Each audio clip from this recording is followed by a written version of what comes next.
জোর করে জবরদস্তি করে আমি চিকিৎসা করাইতে পারবো না। এটা একটা মানসিক সুস্থির, মানসিকভাবে স্টেবল একটা কনভিনিয়েন্ট একটা সিচুয়েশন না হলে তো আমি চিকিৎসা করাইতে পারবো না। সুতরাং আমার ডাক্তারদের সুযোগ সুবিধা আগে আমাকে নিশ্চিত করতে হবে। আপনি এটাও জেনে থাকবেন, ডাক্তারদের কিন্তু দেবিদ্বার এখানে হসপিটালে কিন্তু রেসিডেন্সিয়াল ফেসিলিটিস নাই।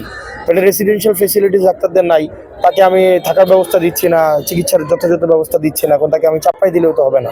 এটা হচ্ছে ডাক্তারদের জায়গা থেকে ডাক্তারদের অভিযোগ। দ্বিতীয়ত, এই পুরা হসপিটালে মাত্র পরিচ্ছন্নতা কর্মী আছে মাত্র 2 জন।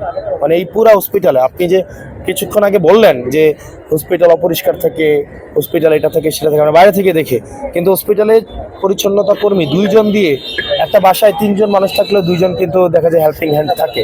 সেখানে এই পুরা হসপিটালের জন্য এতগুলো রুম, এতগুলো সব কিছুর জন্য আমার হেল্পিং হ্যান্ড হচ্ছে বা পরিচ্ছন্নতা কর্মী হচ্ছে মাত্র 2 জন, যেখানে আমাদের পরিচ্ছন্নতা কর্মীর প্রয়োজন 5 বা ততোধিক।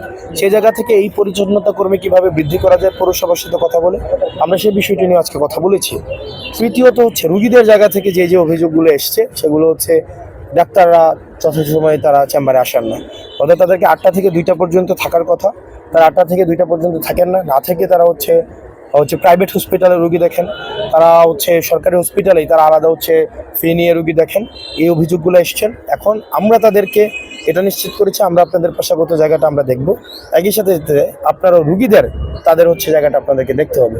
সেই জায়গা থেকে তারা নিশ্চিত করেছেন 8টা থেকে 2টা পর্যন্ত তারা হসপিটালে অবশ্যই থাকবেন, এবং যারা পেশনে যেই ডাক্তারগুলো রয়েছে বিভিন্ন জায়গায় তাদেরকে আমরা ফিরিয়ে আনছি। সানডেতে নতুন 2 জন ডাক্তার আসবেন, এবং এই যে ভবনটা আপনারা দেখতে পাচ্ছেন ইনফ্রাস্ট্রাকচার, এই ভবনটাকে আবার পুনর্নির্মাণ করা হবে, 4 তলা করা হবে। 6 কোটি টাকা একটা বরাদ্দ আসছে, সেটা 2029 সালের মধ্যে হবে। তবে আমরা চেষ্টা করবো এটাকে যত দ্রুততম সময় করা যায়।